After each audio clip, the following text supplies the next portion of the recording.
प्रधान जी के माध्यम से बहुत बहुत रुपए के पुरस्कार। प्रधान जी के हार्दिक हार्दिक प्रणाम। नजदीक में बने रही भैया। तन बेंजू उठाओ भैया, तो बेंजू तन बेंजू उठाओ तो बगल वाले बक्सों में। हाँ हाँ लगा।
रह जा एक मिनट। हम अपना गार्जियन बड़े भैया बलराम भैया से प्रार्थना करें कि हम मंच पाए एगो माला से सम्मानित करो तने आई तो भैया, तब हम प्रोग्राम अपन शुरू करब। बहुत फालतू बोलले बड़ा चोज हमारा तार क्षेत्र में आइल बनी तो हम रात नहीं खे, बहुत फालतू बात बोलता रहा। तार गांव हो तो हमनी के घरे हो, तार गांव हो तो हमरे जे गार्जियन रहले है जब भैया ओ गुमान में नहीं खरा है के ताली से सम्मानित करी। जहां हमर गार्जियन रहले हम डराइल ना तारे सन ब्यास है। कब का तारा के का जानता नहीं जा पद प्रतिष्ठा बना रहे कम ना करो। हमरा मास्टर सब इतना सुंदर हैं तनी खड़ा होकर मास्टर तब इनकर हम भक्त फारता नहीं। बाप रे बाप तारा क्षेत्र में आइल में तो हाथ ना फालतू बोलबो। रुक जा खड़ा रह, वो गोड़ तोड़ दे, वो गोड़ बराबर कर दे के आराम करे लग तू। ए भैया तने हटाओ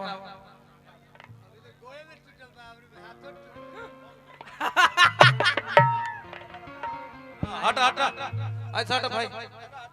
प्रोग्राम बिगाड़ के धो देले तो नहीं गया उतर तू। पेली मन खा के आवो लोग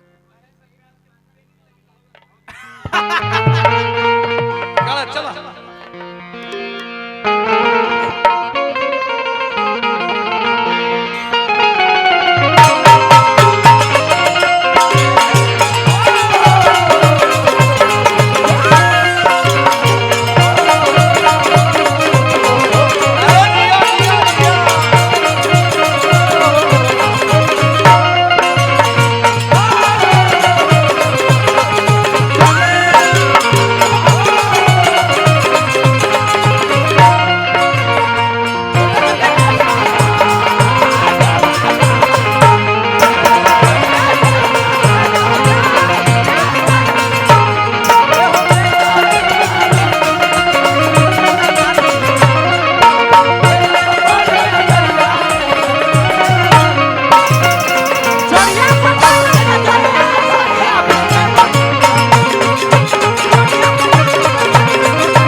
से निमन बोल के गाबो। हाँ फालतू बोलबो तो फालतू में अच्छा के कम बा फालतू में कहतर के सुदर्शन भैया को एथी लगा लो लेमू लगा लो चोली घंगरा पहन लो पहन ले आई देखो नाचा तनी तो पहन ले हाँ बाकी तोरो घोड़ी बने कर हरा पहन तो ले हाँ चोली लगा ली हाँ घंगरा पहन ली हाँ और बुरुनी हाँ हाय मुनार्धन बाबू के कहां लेके जा तू अपन में जगह दो एकरा के ध द मस्थाई पर रही होई जे पाछे खो सके हां अरे महाराज खाली फालतू फालतू बात बोलत रह राम राम छी तू गौना ही नहीं खगावत चार को फालतू परमत बुझा तर की मेथी मेघनाथ मर गइल बा भातार ले कहू सुधर सत्य सुलोचना बोल ऐसे फला आदमी सुतला राम हो राम एकरे में कहतनी कि हमरा के तैयारी कोरी का तैयारी करें का तैयारी करी हो कर नार नार नार नार नारी तू तैयारी कर का तैयारी करला कहत ए नचनिया ए तक ए नेठी तक तो का तैयारी करला कहत रे है सुना दोनों जना निहूर के उघारी तो हम तैयारी करी तब एहो हम तैयारी करी एहो हम तैयारी करी तब ना हम मारम पारा पारी तैयारी बौरा प्यास कहीं के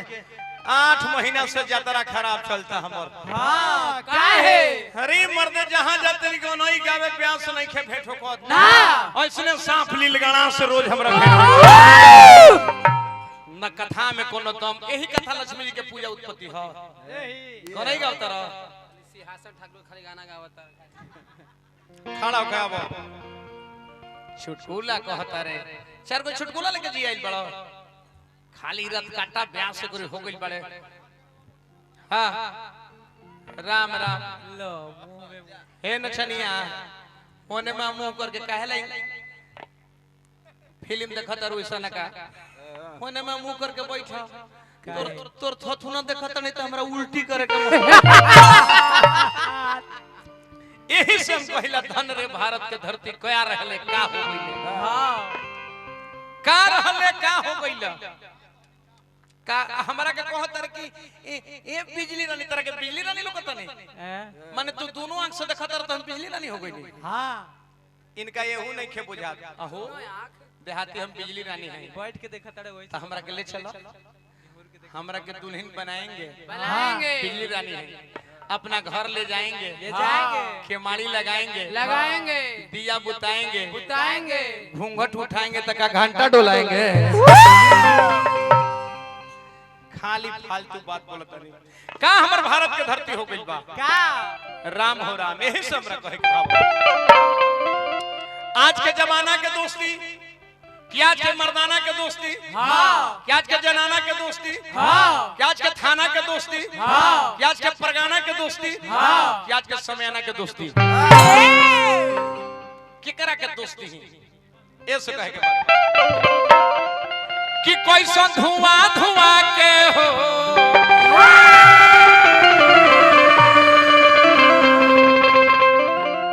कोई सन धुआं धुआं के सगरे रगिया लागल रे है जवान जुगवा पागल हो गइले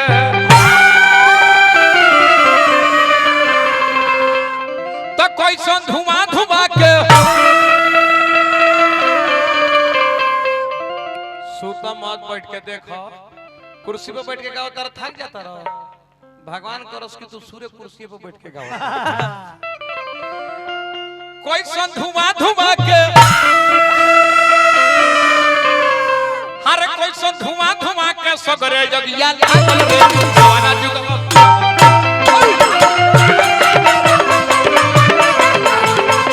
कोई सन धुआं धुआं के सगरे जगिया लागल रे जवाना जुगवा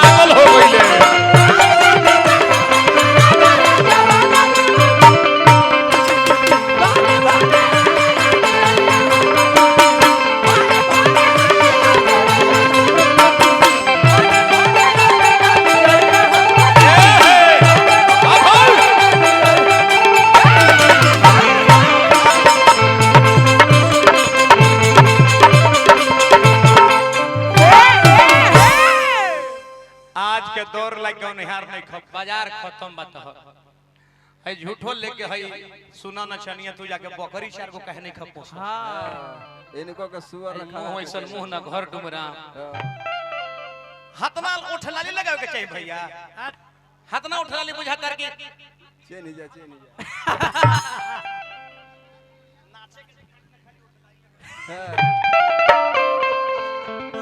पहले के जमाना कैसे रहले आज कैसे हो गइल बा कैसा हमरा देखते हमरा जमाना में परिवर्तन हो गई हाँ चाचा जी की ओर से पुरस्कार गोड़ लगनी आशीर्वाद के प्रतीक्षा हमरा जमाना में परिवर्तन देखनी हाँ ई गौनैया नारदी गौनई पहले 200-250 जोड़ी में गाई जा हाँ 5 जोड़ी मिल गई हाय देखी अपना जमाना में देखने कि दूगो जीव दुनिया छोड़ देलस हाँ कौन कौन गीधा छीलर दोनों नहीं खन से मिलत हो अभी देहाती चार गो मुंह देखने ऐसे ऐसे अलबुरुनी के चलते हमरा देश गलीमत में जाए लगल चिलर गावे के हाय एगो समझावत नहीं खू चिलर बा चला तर वो ठलाली लगा के चपोत के बुझा तर कि पाऊ पाऊ पाकू पाकू कइले चनिया के लहंगा में चिलर बा इनका आंख में तात फड़वा धइले हम अपना जमाना में देखनी कि हर घर में ढेका चले ढेकी हाँ जाता चले गेहूं दराय पिसाए हाँ अब तो सिलौटियो खत्म हो गई भैया हाँ यही से कहे के बात हमनी के यहाँ देखी कि गेहूं के दारा दराए हल्दी माल्या टोला सीजी मिष्ठान भंडार भाई की ओर से बड़ी बड़ी रुपए के पुरस्कार हार्दिक हार्दिक प्रणाम आजीवन पद प्रतिष्ठा रहे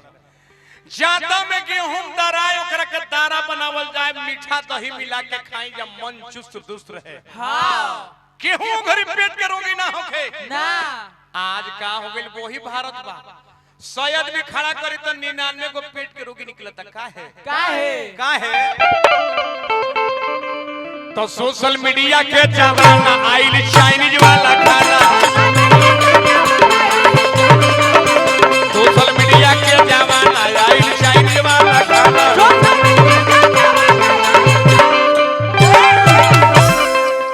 सोशल मीडिया के जमाना आइल चाइनीज वाला खाना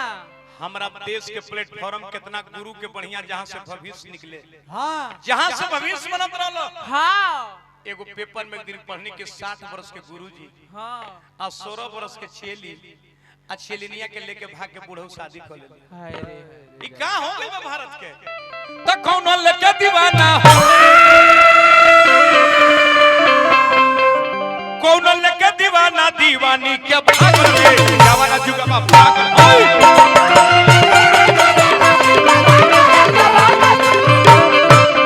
कौनो लेके दीवाना दीवानी के भागल रे जवाना जुगवा पागल हो गइल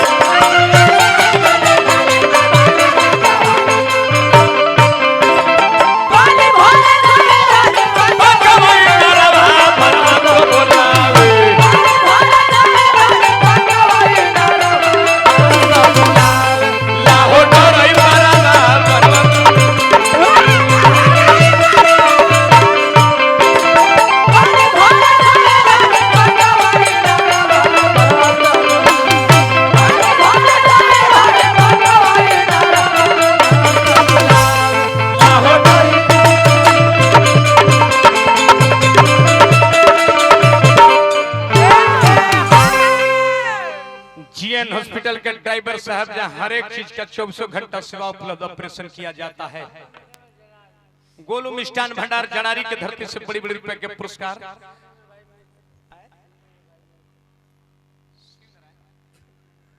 शिवजी मिस्त्री भाई मित्र बहुत बहुत रुपए के पुरस्कार हार्दिक हार्दिक प्रणाम गोलू मिष्ठान भंडार जनारी के धरती से बड़ी बड़ी रुपए के पुरस्कार हार्दिक हार्दिक प्रणाम कैसन हो गई धरती कैसा तू अपने तो जाइबे कहता रे कि हम काई ले लूं हाँ तो हम भरोस शर्मा है अरे मर्दे अपन मुंह से अपने बड़ाई नरक में जाके केहू पाई तहार जीत के गीत विपरीत के लोग के गावे के चाहिए तब निमन लगे हाँ आ तू अपने कहतर कि हम भरोस शर्मा है वो जमाना खत्म हो गई ऑडियो के जुग के जमाना खत्म खाली जवाइन बुक के खाइत रह जाओ माला दिखात रहे ऑडियो के जमाना खत्म आज के दुगोला देखे जाते हैं, देखे जाते हैं। जैसे नाच देखे जाते हैं, हाँ। ऑर्केस्ट्रा देखे जाते हैं, हाँ। फिल्म देखे जाते हैं। हाँ। इस सत्यनारायण भगवान के कथा न कि आंख मूंद के सुने।